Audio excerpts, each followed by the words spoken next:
NCP કેટલાક તમારા પૂર્વ ઉમેદવારો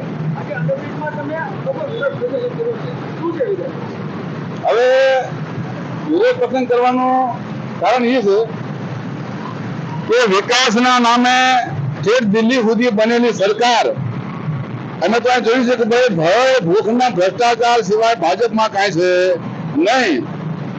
હવે આ કહેવાતો અંડરબ્રિજ 1 મહિના પહેલા વરસાદ જતો રહ્યો છે છતાંય અહીંયા પાણી ભર્યું છે અને કલાક પહેલા એક બાઇક અને રિક્ષાવાળાનું એક્સિડન્ટ થયું છે.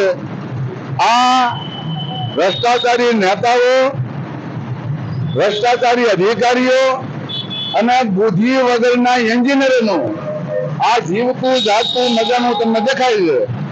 અને બોટાદની જનતા માટે ચૂંટાયેલી બોટાદની ભાજપાના નેતાઓ દ્વારા આ અંડરબ્રિજમાં ગુજરાતી ભાષામાં તળાવ અને ઇંગ્લિશમાં કે સ્વિમિંગ પુલ બનાવવામાં આવ્યો છે.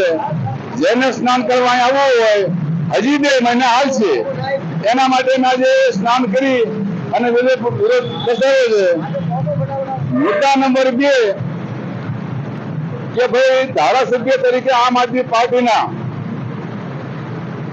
ધારાસભ્ય ઉમેશભાઈ મકવાણા ગાંધીનગરમાં બેઠા બંગા ફૂંકતા હોય છે કે ભાઈ મેં બોટાદની જનતાને 2000 કરોડ રૂપિયાનું બજેટ ફળવાયું છે વિકાસ માટે.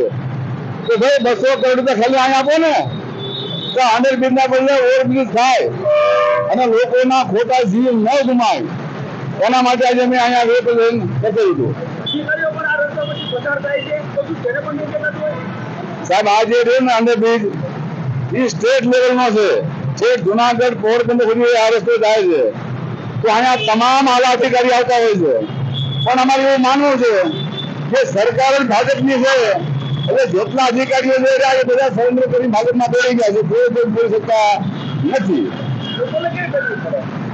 લોકોને મેં કીધું એટલી 1 કલાકની પહેલા રિક્ષા અને ટુ વ્હીલર એક્સિડન્ટ થયું છે. એમાં કેટલાના હાથ પગ ભાંગ્યા છે અમે નજરે જોઈ રહ્યા છીએ.